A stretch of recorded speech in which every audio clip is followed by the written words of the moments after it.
Alguém vai dizer assim, mas Jones, o agronegócio sustenta o Brasil. Isso não é verdade. Não impacta aí, na balança comercial? Calma aí, vamos aos números. Primeiro, o agronegócio tem, por ano, mais de 400 bilhões do Plano Safra por ano.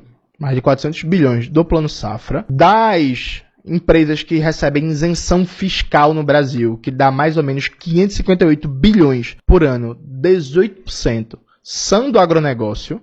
Então só aqui a gente já achou quase 1 trilhão. 400 bilhões de Plano Safra, que é juro subsidiado que o governo paga para o agronegócio, mais 18% de isenção fiscal. Mais de 500 bilhões de isenção fiscal, disso 18% é só para o agro. E aí é só para o agro, mas quando você for fazer uma análise mais detalhada, você vai ver que, por exemplo, um grupo econômico que tem um braço no agro e tem um braço no grande varejo está no ramo recebendo isenção fiscal. Só está contando a isenção do agro, mas se você estender para a cadeia produtiva, você vai ver que o agro está abancanhando quase 50% dessas isenções fiscais. Aí o agro não paga imposto na exportação, desde a aprovação da Lei Candir no governo FHC. Não só o agro, como a mineração, não paga imposto. Por ser produto primário? Por ser produto primário. Commodity não paga. Não paga. Pode vender à vontade aí. Exatamente. Desde o governo FHC até hoje. Então você já tem mais outra renúncia fiscal gigantesca. E o que é manufaturado a gente paga, o imposto importado. Paga. E que, inclusive, a Lei Candir é um dos motivos de crise permanente em Minas Gerais.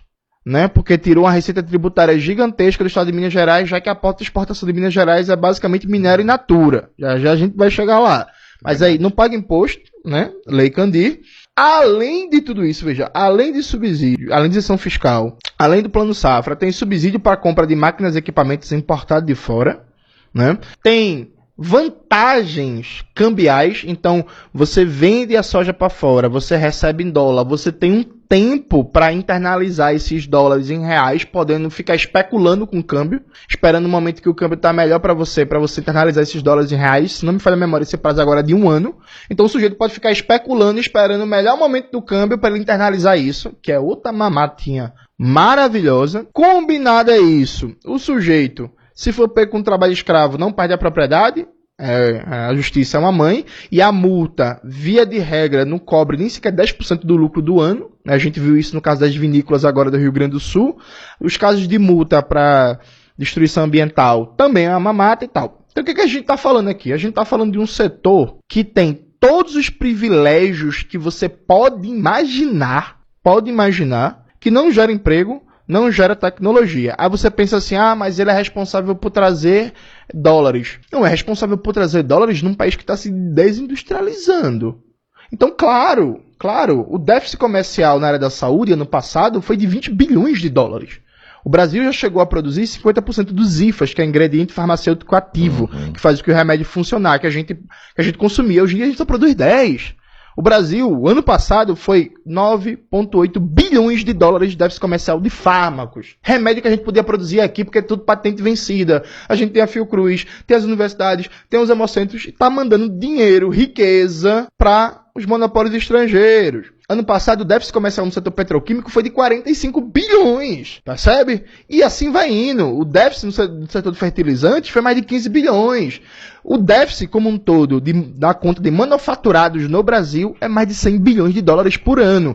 Então, assim, o agro, por ter poder econômico, ele transforma esse poder econômico em poder político e ideológico. Cada vez mais ele pauta uma política econômica, um modelo econômico que desindustrializa o país, que é a abertura comercial, quer não ter controle da conta de capitais, quer manter o mercado bancário ultra concentrado, porque ele está muito bem, porque ele tem juros subsidiados no Plano Safra, quer manter uma política de austeridade, de contenção do gasto público que impede qualquer planejamento, quer não ter planejamento nenhum, que na prática a gente não tem planejamento do ponto de vista nacional, desde o governo FHC. Então o agro, ele defende com unhas e dentes uma política que desindustrializa o país, que destrói a complexidade produtiva, que destrói a capacidade de gerar empregos qualificados, que destrói a capacidade da gente fazer um processo de substituição de importação de produtos tecnológicos. Isso promove um processo de déficit crescente da balança de pagamentos, da balança de transação corrente do país.